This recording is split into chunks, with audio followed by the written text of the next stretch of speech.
What's going on, guys? Today, I'll be giving you some insight on my games, battling for the final golden ticket. For the first match, I decided to use Hog EQ. I was up against Wallace.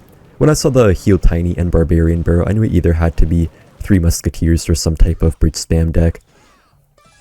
I went for the Hog Rider. When I saw Magic Archer, I knew it had to be bridge spam. And I was right. I went for the high guards, really smart guards, knowing he had no Bar Barrel and Cycle to kill them. Got us one nice Hog Rider hit. Guys, I do have to give a massive thank you to each and every one of you for all of the support recently. I've been seeing so many good comments under the CRL streams and under my videos too. But I will say one thing, with a lot of supporters does come a lot of haters. The thing that kind of puts my mind at ease is that I know that there's never gonna be a hater doing better than you. You'll never meet a hater doing better than you. I've been seeing a lot of people just obsessed with hating. Not only me, but just any player in general. Like whenever a player gets knocked down, they just love hating them right when they're in their not best moment. But you know what I do? Instead of giving them space to live in my head, I just usually screenshot their comment, and then it's so nice because I screenshot their comment and like 2 months later, when I finally do what they said I couldn't do, it's so nice just looking back at that comment and just feeling proud of myself. Well, it's actually messed up the King Tower activation, which was kind of funny. I can't blame him too much though, because there was a lot of pressure, man. A lot of pressure. So I had a really good Inferno Tower way up high here, just to make sure the Ram Rider couldn't target the Firecracker and kill it. I don't think most people would have done that or realized that the Firecracker would have died if I played it low, but that was really smart by me. I went for the Hog Rider just to not give him the free King Tower activation. I feel like Wallace was playing a bit nervous in this first match.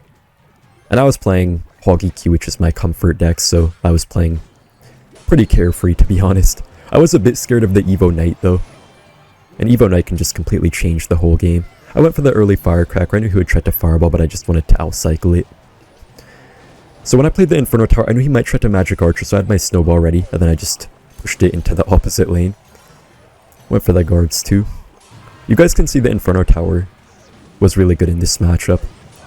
Got a pretty good Hog Rider since the guards were kind of distracting as well. Got one Hog hit. Yeah, had some pretty good defense here. I did Snowball the Magic Archer pretty quickly. It got pushed a bit though, so I think it's still kind of lined up on the tower a bit. Overall, was feeling pretty good though. We were always getting the guards down to distract the Ram Riders and stuff like that. No Hog hits there, but still got a pretty good defense for ourselves right after. Normally the Inferno Dragon is pretty tough in this matchup, especially behind an Evo Knight, but with the Inferno Tower you're able to just demolish everything pretty much. It's mainly the Magic Archer that's scary. Got a nice Earthquake, just kind of scaring him, I guess. Got a beautiful Firecracker shot too. The Ice Spirit was kind of just there to block whatever he would play there, and he ended up playing the Magic Archer. At this point I knew I just had to have perfect defense and would need just a few more Earthquakes to win. I played the Earthquake on the Ram Rider, just trying to get some Firecracker shrapnel. We did get the nice one shot. We only needed 2 more Earthquakes to win this match. I wanted to play aggressive, but I didn't want to be too aggressive, so luckily I didn't go for my Firecracker straight into that Lumberjack. Went for the Snowball again. You guys can see the Snowball is really good at handling the Magic Archers, kind of just throws them away when you don't want to deal with them. Started the Earthquake cycle since it was already triple Elixir, and I think Wallace just gave up at that point. Got a pretty nice first win. In the second game, I went for Minor Wallbreaker's Magic Archer. We had a really bad starting hand, couldn't really stop his Wallbreakers without making a pretty bad Elixir trade. Had to take some early damage, unfortunately. I knew it would be a Minor Mirror matchup, but he did have the Bats and we had the Magic Archer.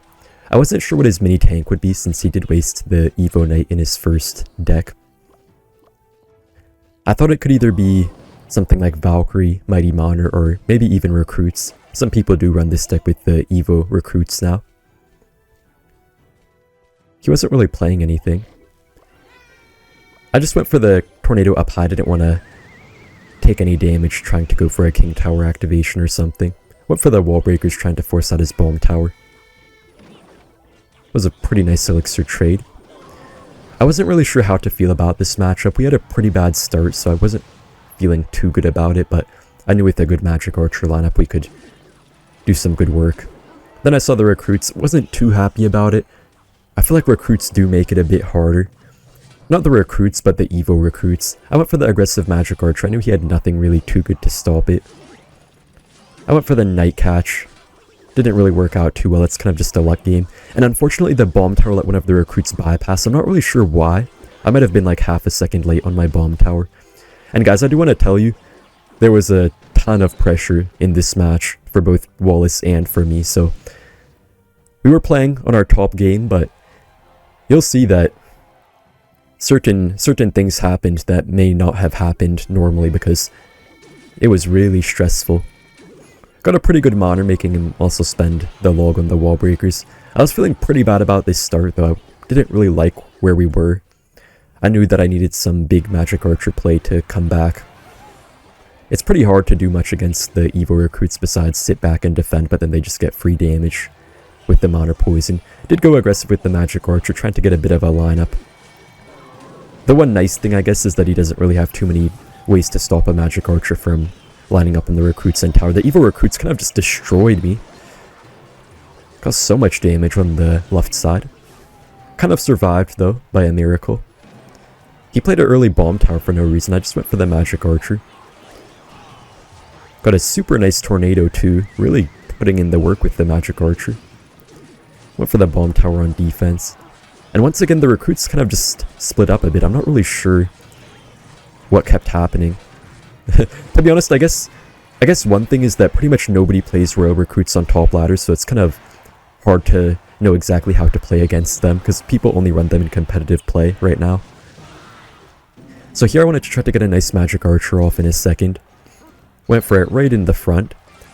Wasn't sure if I should go in for the Evo Knight, but I just did last second, logged away the Spear Goblins. But unfortunately the Magic Archer somehow died. I thought for sure it would stay alive for longer. Went in for the tornado trying to pull everything, but then the recruit went to the tower instead of the bomb tower. Yeah, man, so I feel like the main problem here was that the Evo recruits just had such strange interactions compared to the normal recruits, and it kind of caught me off guard, to be honest. I was practicing and stuff like that and playing a lot of ladder to practice, but nobody was really playing recruits on ladders, so it was kind of a surprise to me when this stuff happened. So that put us 1-1. With everything on the line, I decided to play Evo Recruits Logbait. Wallace burned the Log and Barbarian barrels, so I knew that Logbait could do a pretty good job. I was hoping he would either play Graveyard or Sparky. When I saw the Mother Witch, I was thinking it could be Sparky, so I was feeling pretty good about it. This deck does do pretty well against Sparky, but when I saw the Skeleton King, I knew it could still be Graveyard, but I was thinking it was going to be RG. Got a pretty good Princess shot on the tower. Just went in with the barrel to see what spells he would have. Got a pretty nice Princess protection.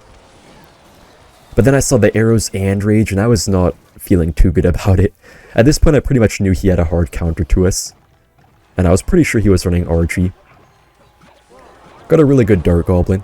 Was a pretty bad ability by him, to be honest. But yeah, at this point I knew he had a complete hard counter to us, so I knew that my only chance of winning this matchup was to be super aggressive. When I saw the Fisherman, I knew for a fact that he had RG. Went for that Goblin Gang, and I just had to be super aggressive. I could either play passive and lose, or I could be super aggressive and have at least a slight chance to win.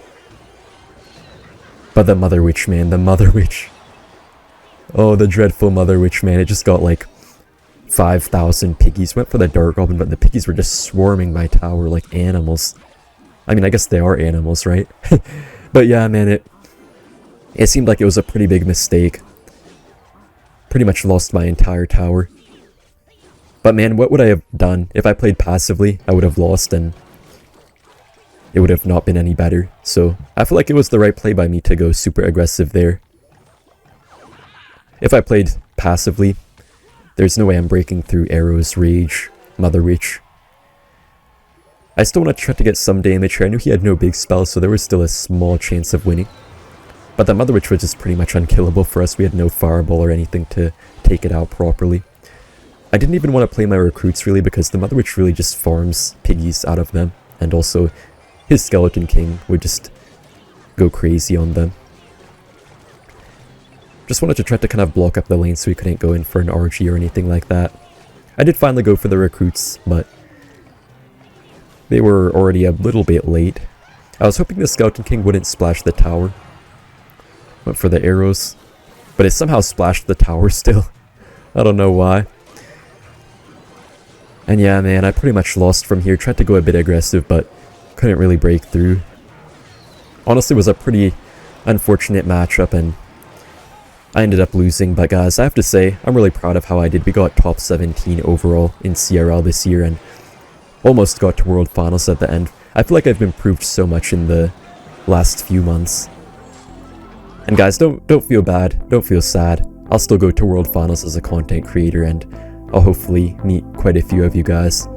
Anyways, thank you guys for watching, and see you in the next one. Bye!